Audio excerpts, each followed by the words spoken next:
Dr. Fred Hatfield is an impressive guy. He's a powerlifting champion, author, millionaire businessman with a beautiful wife.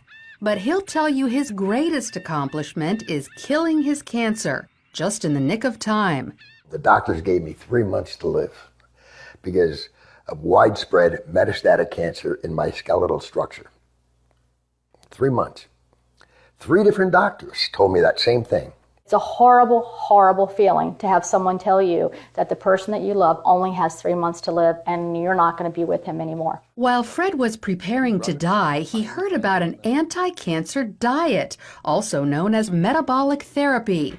With nothing to lose, he gave it a try and was shocked when it actually worked. And the cancer was gone completely. To this day, there's no trace of it, and it's been over a year. Although it wasn't easy, Fred stopped eating carbohydrates because carbohydrates turn into glucose inside your body. Cancer cells love glucose and need it so badly that if you stop giving it to them, they die. And it just absolutely amazes me that medical science is just now finding this out. Fred's recovery was not a surprise to Dr. Dominic D'Agostino. His team of scientists at the University of South Florida study metabolic therapy. When they removed carbohydrates from the diets of lab mice, the mice survived highly aggressive metastatic cancer, even better than when they were treated with chemotherapy. We have dramatically increased survival with metabolic therapy.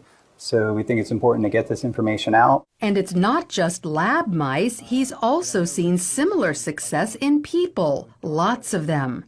I've been in correspondence with a number of people, probably at least a dozen people, and over the last 1.5 to 2 years, and all of them are still alive, so despite the odds.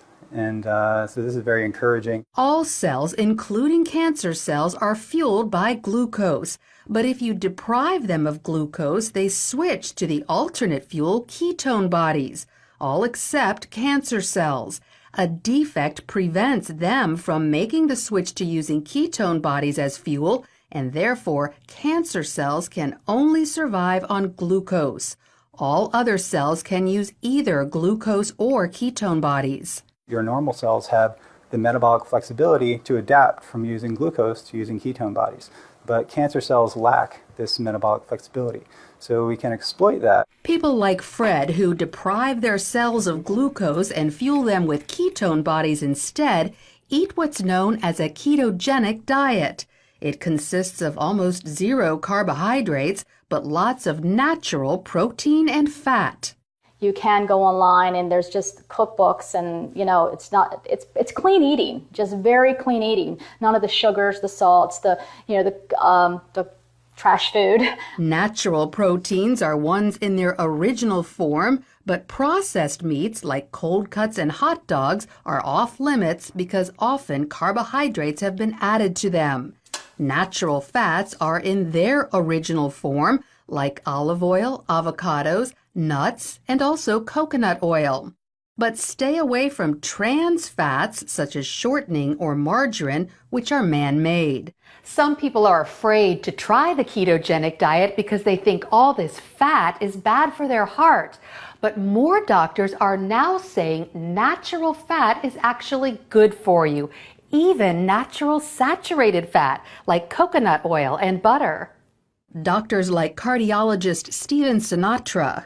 Is cholesterol the major cause of heart disease?